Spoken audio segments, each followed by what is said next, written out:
আগের ক্লাসে আমরা বেসিক কিছু সূত্র নিয়ে আলোচনা করছিলাম। এবার আমরা শিখব বহুচলক বিশিষ্ট ফাংশন বা আংশিক অন্তরীকরণ। ঠিক আছে, অন্তরীকরণ যেটা। তো দেখো এখানে ফলো করো, আমরা যদি এখানে দেখি এখানে কয়টা চলক আছে বলো তো। F of x equal to x square plus 2x। তোমরা এখানে দেখতে পাচ্ছ এখানে মাত্র একটা চলক আছে, মানে এখানে চলকটা শুধুমাত্র এক্স। যদি এখানে দেখো F of X Y equal to, এখানে তুমি কয়টা চলক আছে অবশ্যই বলতে পারবা স্যার এখানে দুইটা চলক আছে। তারপরে এখানে কয়টা চলক আছে দেখো, X plus Y Z plus X Z, এখানে মোট তিনটা চলক আছে। তো দেখো আমরা ডি বাই ডি এক্স, এখানে এটাকে যদি এখন অন্তরীকরণ করি, মানে এটাকে তো আমরা অবশ্যই অন্তরীকরণ করতে পারবো, তাই না? পারবো কিনা বলো, শিখাইছি না আমরা। ধ্রুবক থাকলে ধ্রুবক প্রথমে বসে যাবে, তারপরে পাওয়ার যেটা আছে সেই পাওয়ারটা সামনে চলে আসবে, আর এখানে এক্স এর উপরে যত পাওয়ার আছে সেই পাওয়ারটা এক মাইনাস হয়ে যাবে। তো ধ্রুবক ছিল 3, ধ্রুবক বসে গেছে আমরা সূত্র অনুসারে বললাম এখানে। তারপর এক্স এর উপরে পাওয়ার ছিল 2, 2টা সামনে বসে যাবে, আর এখানে এক্স এর পাওয়ার যত আছে তার থেকে পাওয়ার 1 কমে যাবে। তো এক্স স্কোয়ার ছিল, এখানে 2 থেকে তুমি যদি 1 বিয়োগ করো তাহলে 2 টু দি মানে এক্স টু দি পাওয়ার 1 হবে। তো ফাইনালি এটা গুণ করলে 3 দিয়ে কোনো 6x হবে। এটা হচ্ছে তোমার দেখো এটাকে বলতে পারি আমরা হচ্ছে পূর্ণ অন্তরীকরণ। ঠিক আছে, এটা হচ্ছে তোমার পূর্ণ অন্তরীকরণ। তো এবার আমরা শিখবো হচ্ছে আংশিক অন্তরীকরণ। তো আংশিক অন্তরীকরণের ক্ষেত্রে তোমাকে যেটা জানতে হবে সেটা হচ্ছে দেখো ডেল্টা বাই ডেল্টা এক্স, এটা কিন্তু বলা হয় এটাকে ডেল্টা। তোমরা একটু ভালো করে লেখো, তোমাদের হয়তো দেয়া আছে, আমি কোনো মতো করে লিখছি আর কি। তো ডেল্টা বাই ডেল্টা এক্স, এখন যদি এটাকে আমরা আংশিকভাবে অন্তরীকরণ করি তো কিভাবে করব দেখো। তো নিয়ম কিন্তু একই, আমরা যেটা আগে শিখে আসছি সেটাই। তো আমরা হচ্ছে দেখো এখানে এক্স এর সাপেক্ষে যেহেতু আমরা এখানে হচ্ছে তোমার অন্তরীকরণ করতেছে, তো আমরা যেটা দেখবো এখানে আসলে ধ্রুবক কোনটুকু। এক্স এর সাপেক্ষে করতেছে জন্য এখানে এক্স আছে, তাই না? এক্স বাদে যেগুলো আছে সবগুলো হচ্ছে ধ্রুবক। তো 3y কি বলতো ধ্রুবক, মানে এক্স বাদে যতটুকু থাকবে সবটুকুই কি বলতো, সবটুকুই হচ্ছে তোমার ধ্রুবক। তো ধ্রুবকটাকে তুমি সামনে লেখো, তখন তুমি এক্স এর সাপেক্ষে এক্স স্কোয়ারের যদি অন্তরীকরণ করো তাহলে কি হবে, পাওয়ারটা ফার্স্টে সামনে আসবে, তারপর এক্স এর উপর যত পাওয়ার আছে তো সেখান থেকে 1 কমে যাবে। তো পাওয়ার ছিল 2, এখন পাওয়ার কত হবে, পাওয়ার কিন্তু 1 হবে। তো 1 কি লিখতে হয়, জাস্ট তুমি 1 লিখলে হয় না লিখলেও হয়। তো তোমার অ্যান্সার হবে কত দেখো তো, 6xy। তো এটা হচ্ছে তোমার আংশিক অন্তরীকরণ। তাহলে আমরা দেখো দুই ধরনের অন্তরীকরণ দেখছি আমরা, একটা হচ্ছে পূর্ণ অন্তরীকরণ আর একটা হচ্ছে আংশিক অন্তরীকরণ। এটা কি বুঝতে পারছো? আশা করি বুঝে গেছো তোমরা। এইটুকু নিয়ে কি যদি কারো সমস্যা থাকে আমাকে একটু জানাবা কমেন্ট করে, অথবা মেসেজে বলে দিবা যে স্যার সমস্যা থাকলে আমি কিন্তু ক্লিয়ার করে দিই। কারণ আমি যাদেরকে পড়াই আমার টার্গেট তারা যেন 100% শিখে। একবারের জায়গায় আমি 5 বার শেখাতে রাজি আছি, বাট প্রত্যেকটা টপিক 100% বুঝতে হবে।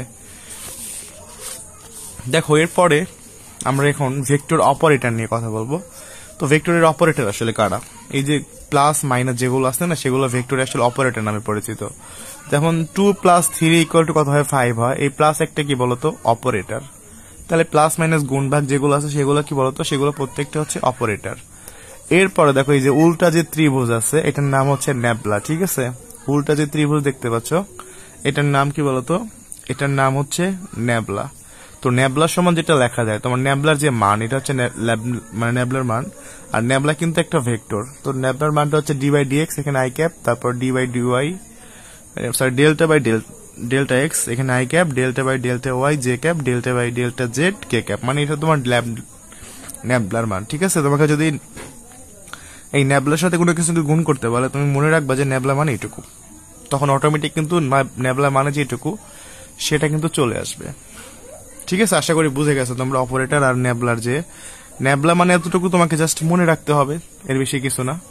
চলো এবার আমরা গ্রেডিয়ান শিখবো। ঠিক আছে, গ্রেডিয়ান মানে ন্যাবলার সাথে কোনো কিছুর স্কেলার গুণটাই হচ্ছে গ্রেডিয়ান।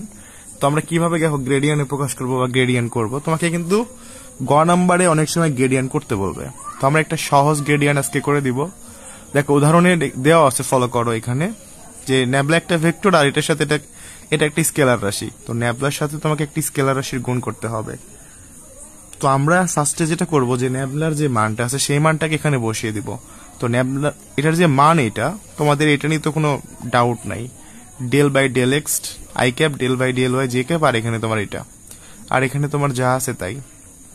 পরবর্তী স্টেপে তুমি যেটা করবা, এই ডেল্টা বাই ডেল্টা এক্স এর সাথে আমরা ফার্স্টে এটাকে একবার লিখবো, তারপরে এটার সাথে আমরা আবার এটাকে লিখবো, মানে দেখো সহজ কথাটা তোমার গুণ আকারে আছে, 2x² y, এখানে এটার সাথে কি আকারে আছে বলতো, গুণ আকারে আছে। আমরা যে নর্মাল গুণ শিখছি, তো 2x² y দ্বারা এখানে প্রত্যেকটাকেই গুণ করতে হবে। এই 2x² y দ্বারা ফার্স্টেরটাকে গুণ করবা, তারপরে সেকেন্ডটাকে গুণ করবা, তারপরে থার্ডটাকে গুণ করবা।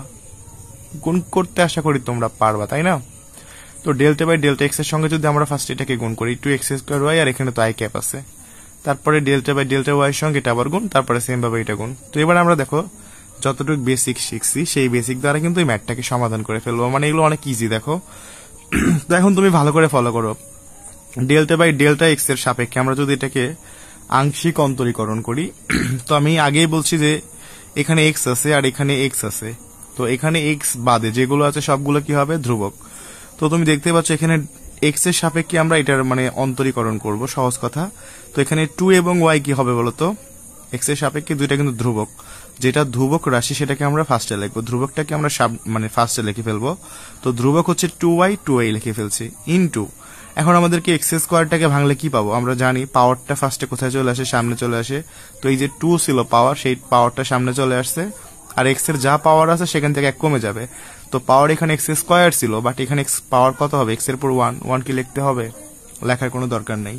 সহজ হিসাব আমি আবারও বলি, দেখো তোমার এখানে যেটা তোমার ধ্রুবক ছিল, ধ্রুবকটাকে ফার্স্টে আমরা লিখছি, এখানে x² ছিল, এখানে স্কয়ার যেটা আছে মানে পাওয়ার যেটা আছে, পাওয়ারটাকে তুমি সামনে লেখো, তারপরে এখানে যে তোমার x ছিল, এক্সটাকে তুমি এখানে লিখবা, বাট এখানে x এর পাওয়ার ছিল 2, তাহলে এখানে x এর পাওয়ার কি হবে, এখানে যত পাওয়ার আছে তার থেকে পাওয়ার 1 কম হবে। তো আমাদের এটা করা শেষ, প্লাস এখন দেখো এখানে দেখো, তো ডেল্টা বাই ডেল্টা ওয়াই এর সাথে যখন আমরা করব, তো এখানে তোমার আসলে ধ্রুবক কোনটা বলো তো, y বাদে বাকি সবটুকু কি বলতো, ধ্রুবক। তো এখানে 2x² ধ্রুবক, তো যেহেতু তোমার 2x² ধ্রুবক, তুমি জাস্ট 2x² লিখে ফেলো। আর দেখো ডেল ওয়াই এর সাপেক্ষে আমরা y এর যদি y এর সাথে কাজ করি, এটাও y এটাও y, দুটো যদি সেম হয় তাহলে আর লেখার প্রয়োজন নাই। এখানে দেখো এখানে y আছে, এখানে y আছে, তাই না? সহজ কথা আমি তোমাদের বলে দিই, কোনো সূত্র এখানে অ্যাপ্লাই করতে হবে না, সহজ হিসাব যে দুইটা যদি সেম হয়, এটা সেম, মানে তোমার y বাদ, সহজ হিসাব থাকবে 2x² আর এখানে থাকবে j ক্যাপ।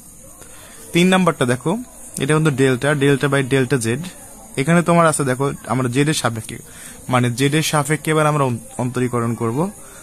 তো এখানে তুমি দেখো এখানে কি জেড আছে বলো তো, এখানে তো জেড নাই, মানে কি সবটুকু ধ্রুবক। এখানে দেখো জেড এর সাপেক্ষে করতে হবে, এখানে কিন্তু একটা মানে 2x² y আছে, মানে এখানে জেড নাই।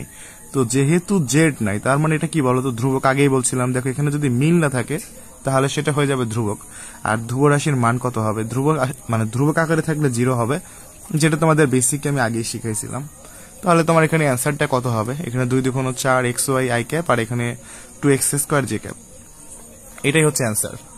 আশা করি তোমরা এটা বুঝতে পারছো। দেখো কেউ যদি না বুঝো সে আমাকে একটু যদি বলো যে কষ্ট করে যে স্যার আমি বুঝি নাই, আমি কিন্তু ক্লিয়ার করে দিব। দেখো আমার কথা হচ্ছে তুমি যতটুকু শিখবা, যতটুকু পড়বা সেটা 100% ক্লিয়ার হতে হবে। সারাদিন ভাবে মানে তোমাকে বোরিং ভাবে ক্লাস করতে হবে না, ছোট ছোট ক্লাস করো, একটা টপিক ধরে পড়ো, সাথে বাড়ির কাজ করো, প্র্যাকটিস করো, দেখবে তোমার কাছে ফিজিক্সটা অনেক ইজি হবে। স্পেশালি তোমার যদি মনে হয় ফিজিক্সে তুমি ভালো করতে চাও, সরাসরি আমাকে ইনবক্সে নক দিয়ে দিও। যারা ক্লাসটা করছো তোমাদের সাথে আছে একদম এইচএসসি পর্যন্ত অ্যাডমিশন অবধি। ফিজিক্স, ম্যাথ, কেমিস্ট্রিতে বেস্ট একটা সাপোর্ট পাবা, প্লাস আইসিটিতেও।